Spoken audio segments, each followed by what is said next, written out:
본문은 아삽의 시라고 되어 있지만 아삽이 아니라 아삽의 후손이 지은 시죠. 아삽의 후손이 지은 시도 아삽의 시 이렇게 기록됩니다. 아삽은 다윗과 솔로몬 시대에 활동했는데 본문의 배경은 다윗과 솔로몬 시대가 아닙니다. 6절에서 8절에 보면 10개의 동맹국이 기록되어 있는데요. 이스라엘이 이 10개 동맹국에 둘러싸여 있는 상황이죠. 다윗과 솔로몬 시대에는 그런 일이 없었습니다. 아마 모압과 암몬이 주동이 되어서 유다를 공격해온 여호사밧 통치 기간에 있었던 사건일 것입니다. 역대하 20장에 나와 있는데요. 이 연합군이 이스라엘을 쳐들어왔어요. 그러니까 여호사밧이 두려워하여 여호와께 낯을 향하고 금식을 온 백성에게 금식을 이제 선언을 하죠. 온 백성들이 모였는데 그 중에 여호사밧이 일어나서 하나님 앞에 간절히 기도하기를 우리를 치러 오는 이 큰 무리를 우리가 대적할 능력이 없고 어떻게 할 줄도 알지 못하였고 오직 주만 바라보나이다. 이제 우리가 부르는 찬양 있잖아요. 주만 바라볼지다 하는 그 찬양이 이 말씀에서 나온 거죠. 오직 주만 바라봅니다 하고 하나님 앞에 기도했어요. 그때 아삽의 자손 중에 야하시엘에게 하나님의 영이 임해서 애언을 하게 되는데 이 전쟁은 너에게 속한 것이 아니라 하나님께 속한 것이다. 너희가 싸울 거 없다. 너희는 대열을 갖추고 서서 하나님께서 너희를 구원하는 것을 보기만 하면 된다. 두려워하지 말고 놀라지 말고 내일 나가서 그들을 맞서라. 여호와께서 너희와 함께 하신다 하고 이제 애언을 하죠. 그러니까 이 애언의 말씀을 그대로 받아들입니다. 그리고 백성들을 격려해서 여호와를 신뢰하라, 선지자를 신뢰하라 하고 전쟁터에 나가는데 노래하는 자들을 택해서 제일 앞에 세워놓고 거룩한 예복을 입히고 제일 앞에서 찬송을 하면서 행진하도록 한 거죠. 전쟁터에 나가는데 찬송하고 그런 거예요. 그 찬송의 내용이 여호와께 감사하세 그의 인자하심이 영원하도다 하는 거예요. 하나님께 감사하라 하고 내 힘으로 이길 수 없는 상대와 싸우러 가는데 하나님의 말씀을 의지해서 정말로 하나님의 말씀을 의지하고 찬양하는 자들을 그냥 제일 앞에다가 우리로 말하면 이제 성가대복 입혀서 찬송하며 나아가게 한 거죠. 그렇게 나아가는 중에 이 연합군이 서로에 대한 이 동맹이 깨져버려요. 서로가 서로를 불신하여 자기들끼리 싸우다가 자멸해버리는 그런 사건이 역대하 20장에 이제 기록되어 있습니다. 그런 상황 속에서 이 본문의 시가 기록된 거죠. 1절에요. 하나님이여 침묵하지 마소서. 하나님이여 잠잠하지 마시고 조용하지 마소서. 우리도 그러잖아요. 야, 네 가만히 있었어? 이번에는 참으면 안 돼. 야, 너 이번에는 가만히 있으면 안 된다. 이번에는 뭐라도 한마디 해야 돼. 그럴 때 있잖아요. 그렇게 호소하는 거야. 하나님 이번에는 잠잠하시면 안 됩니다. 하나님 이번에 참으시면 안 됩니다. 하나님 조용히 계시면 안 됩니다. 이제 이런 거죠. 9절에요. 주는 미디안에게 행하신 것 같이 기손시내에서 시스라와 야빈에게 행하신 것 같이 그들에게도 행하소서. 행하신 것 같이 행하신 것 같이 행하소서 이렇게 되어 있죠. 여기서 이 행하다라는 단어가 기적을 베풀다라는 단어입니다. 하나님 기적을 베풀어 주십시오. 그런 이제 간구입니다. 미디안에게 행하신 것 같이 이 미디안은 기드온의 300용사가 미디안 13만 5천 군대를 물리친 사건을 말하는 거예요. 그때 그 기적을 베푸신 것 같이 그거죠. 시스라와 야빈은 하솔의 군대 장관인데 드보라와 바락에게 이제 패망하죠. 이거 사사시대에 있었던 일이죠.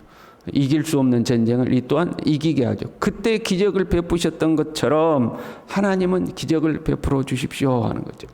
그 이후 또 11절에도 오렙과 세바나와 살문나 이런 사람들이 등장하는데 이 사람들도 이제 기드온과 관련된 사람들이죠. 하나님이 기적같이 이기게 하신 사건을 들어서 기적을 베풀었던 하나님, 우리에게도 기적을 베풀어 주십시오 하고 이제 기도하는 거죠. 13절에요. 나의 하나님이여 그들이 굴러가는 건불 같게 하시며 바람에 날리는 지푸라기 같게 하소서. 하나님 후 불어서 날려버리십시오. 그런 거. 하나님 저들요 저 건불이나 지푸라기밖에 안 되는데 후 불어서 날려버리십시오 하는 거죠. 그래서 15절에 보면 주의 광풍으로 주의 폭풍으로 이런 표현들이 나오죠. 그냥 하나님이 한 방에 날려버리십시오 하는 거예요. 이렇게 하나님께서 우리에게 기적을 베푸시고 그들을 그냥 광풍으로 물리쳐셔야 할 이유가 12절에 이렇게 됐어요. 그들이 말하기를 우리가 하나님의 목장을 우리의 소유로 취하자 하였나이다. 하나님, 내가 정말로 힘든 일이고 어려우니까 하나님 나 좀 도와주세요. 나 진짜 나 괴로워요. 하나님 어떻게든 해결해 주세요. 우리 그렇게 기도할 수도 있겠죠. 근데 그렇게 기도한 것이 아니라 정체성이 분명한 거예요. 하나님의 목장을 우리 소유로 취하자 하였나이다. 하나님의 목장이라는 거예요. 내가 하나님의 목장인데, 우리가 하나님의 목장인데 그들이 나를 약탈한 온 것이 아니라 하나님의 목장을 약탈하러 왔으니까 목장의 주인 되신 하나님이 가만 계시지 마시고 저들을 훅 불어서 다 물리쳐 주십시오 하는 거죠. 우리가 신앙생활 할 때요, 나는 나고 하나님은 하나님이고, 나는 내 삶의 영역이 있어서 내 삶의 영역, 내 그 소유, 내 거야 하고 이렇게 살다가 주일 되면 교회 와서 내 것 중에 일부분 하나님 앞에 드리기도 하고 헌신하기도 하고 뭐 봉사하기도 하고, 우리가 그렇게 이제 생각하는 사람들이 있는 거죠. 그러다가 내 삶에 좀 어려움이 찾아왔어요. 힘든 문제가 찾아왔어요. 그러면 하나님 좀 도와주세요. 하나님 내가 이렇게 힘드니까 좀 도와주세요. 나는 나의 삶의 영역이 있고 하나님은 하나님대로 계시는데 하나님이 내 삶의 영역을 좀 도와주셔야 되지 않겠습니까? 그러면 나도 좀 주님 앞에 더 헌신하고 그럴게요. 신앙생활 할 때 하나님과의 관계가 그렇게 되는 경우들이 있는 거죠. 그런데 지금 본문의 성도들은요, 나는 하나님의 목장이라는 거예요. 내가 하나님의 목장이라는 거예요. 나의 삶 전체가 하나님의 목장인 거죠. 내 삶 전체가 하나님의 목장인 거예요. 그래서 내가 어려움을 겪는 것은 곧 하나님이 어려움을 겪는 거예요. 내가 잘 되는 것은 곧 하나님이 잘 되는 거예요. 왜? 내가 하나님의 목장이니까. 내가 수치를 당하는 것은 곧 하나님이 수치를 당하는 거죠. 내가 하나님의 목장이다. 그래서 16절에 보면요, 여호와여 그들의 얼굴에 수치가 가득하게 하사, 17절에요, 그들로 수치를 당하여, 수치라는 단어가 계속 나오죠. 내가 수치 당하면 하나님이 수치 당하는 건데 그들로 수치를 당하게 해주십시오. 그리고 18절에요, 여호와라 이름하신 주만 온 세계의 지존자로 알게 하소서. 우리 하나님의 이름이 온 세계에 드러날 수 있도록. 누가 잘 돼야 된다는 거예요?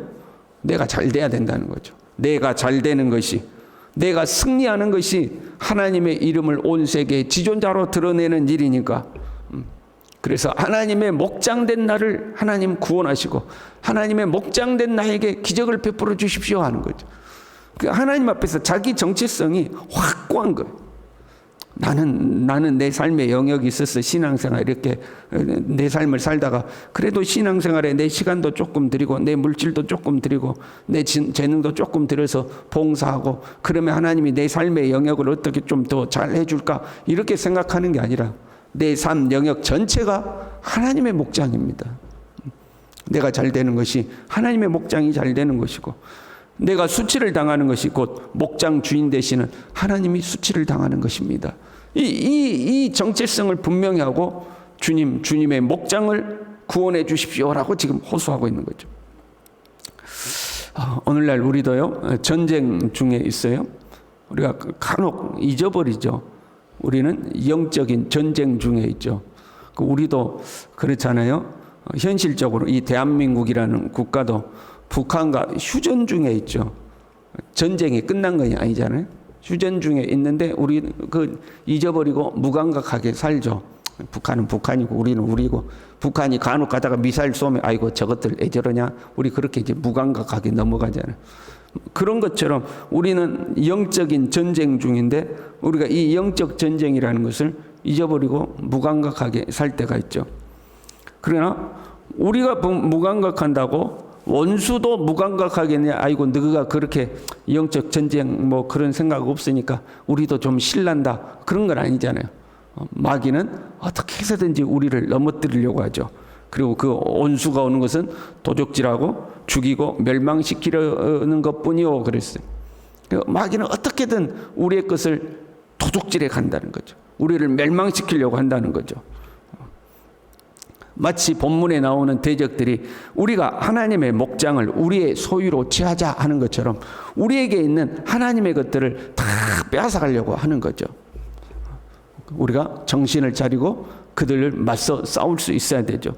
그리고 한편으로 우리가 또한 조심해야 될 것은 우리 스스로가 하나님의 목장을 우리 소유로 삼으려고 할 때가 있대요. 내가 하나님의 목장인데 내 거야 할 때가 있는 거죠. 마치 불의한 농부들처럼 주인이 타국으로 가면서 이 농부들에게 밭을 맡기고 가잖아요. 소득을 거둘 때가 되니까 종들을 보내니까 종들을 때려. 다른 종들을 보니까 또 때리고 죽여.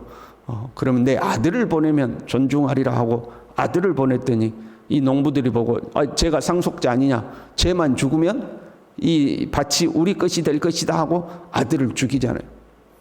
자기 소유를 삼으려고 하잖아요. 내 삶의 모든 것이 하나님의 것인데 우리가 하나님의 농장을 내 소유 삼으려고 할 때가 있는 거죠. 이건 내 거야. 앞으로는 내 거야. 건들 수 없어. 절대 못 줘 하고 움켜쥐는 거죠. 내 거야 하고 움켜져 버리는 거죠. 간혹 교계 소식을 들어보면 그런 경우들이 있잖아요. 교회 목회자들이 또는 어떤 지도자들이 교회를 자기 소유처럼 생각하는 경우가 있죠. 자기 소유처럼 생각하니까 뭐 세습도 하고 뭐도 하고 뭐 자기를 위해서 뭐 그 교회 재정을 마음대로 쓰고 자기 걸로 생각하는 거예요. 하나님의 목장인데 자기 걸로 생각하는 거죠. 우리도 그런 걸 조심해야 되는 거죠. 내 개인의 삶의 영역뿐만 아니라 주님의 교회에서 주의 일을 할 때도 내 것처럼 생각하면 안 되는 거죠. 주님의 목장이라는 것을 우리가 잊어버리면 안 되는 거예요. 영적인 전쟁을 하더라도 나는 하나님의 목장이다. 내 삶의 영역도 하나님의 것이다 하는 것을 우리가 명심해야 되는 거죠. 그리고 이런 영적 싸움을 싸울 때 우리의 힘으로 해결할 수 없는 문제들이 우리의 삶에 분명히 존재해요. 우리의 삶에 어떤 사건이 생기고 어떤 문제들이 생기고 내 힘으로 해결이 안 될 때에 여호사밧과 백성들처럼 우리도 기도하는 거죠.